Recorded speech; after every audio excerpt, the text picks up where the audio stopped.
when I was 9, Almost 10. yeah, I was 9 and you were 14. Hmm. They suspected both of us. Well, I had a terrible cough, so they Yeah. had both of us checked for tuberculosis. At the time, we had 2 aunts and an uncle in the sanatorium That had it, and that had it, and of course, that made them more suspect. And I didn't have it, but you I did. did.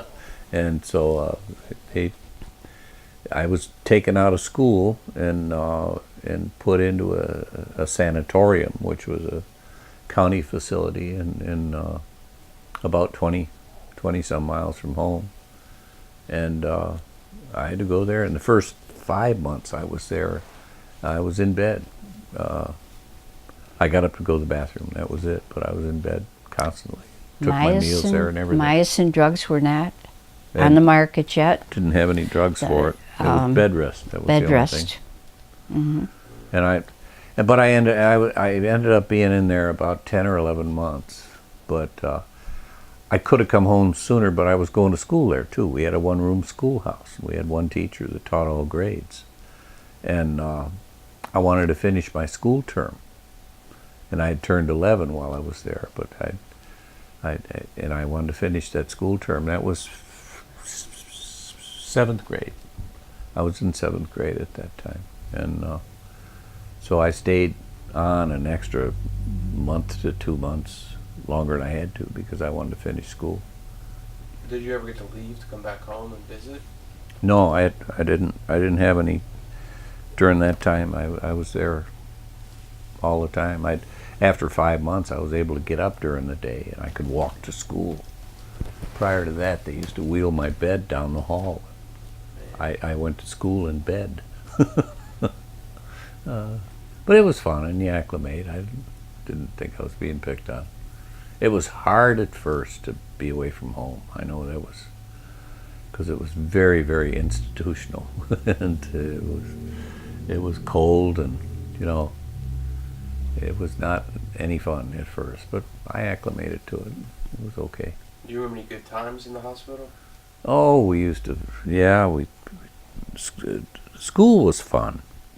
It was neat because we had. I was in 7th grade, and there was one boy that was in a higher grade than me. He might have been 10th or 11th grade, and then the rest of the kids were all younger, and they were in lower grades. And it was kind of neat. I learned how to concentrate while other things were going on.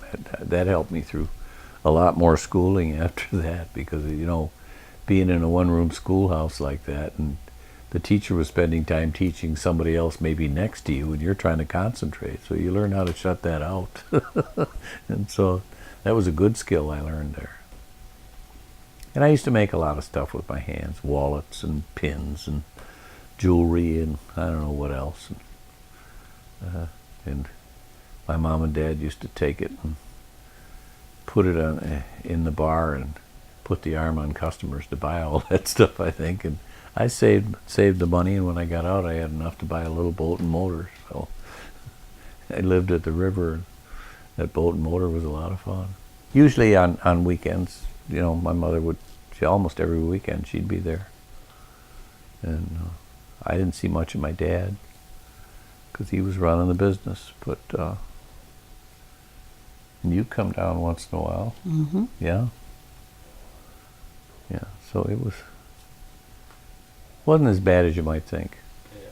Looking forward to it and from getting used to it was tough, but looking back, it wasn't bad.